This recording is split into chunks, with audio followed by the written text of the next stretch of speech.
భూకంపం సంభవించింది.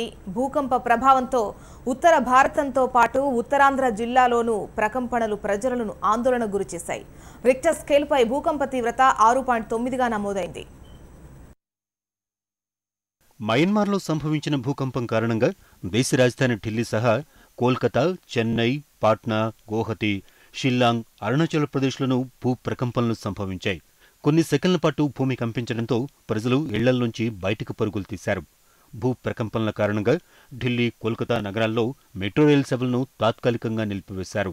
భూకంప ప్రభావంతో ఆంధ్రప్రదేశ్లోని ఉత్తరాంధ్ర జిల్లాల్లోనూ భూ ప్రకంపనలు సంభవించాయి.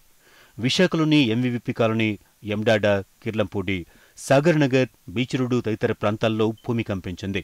శ్రీకాకుళం జిల్లాలోని పలాస, కాశీబుగ్గ, నరసన్నపేట మండలం గుర్లాం, చింతలవానిపేట, నడగాం, కుమ్మర్పేటలో భూమి స్వల్పంగా కంపించింది. ఈ భూ ప్రకంపనల వల్ల ఎవరూ ఆందోళన చెందాల్సిన అవసరం లేదని వాతావరణ శాఖ అధికారులు సూచించారు.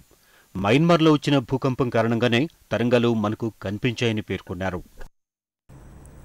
శ్రీనగర్ నుంచి 30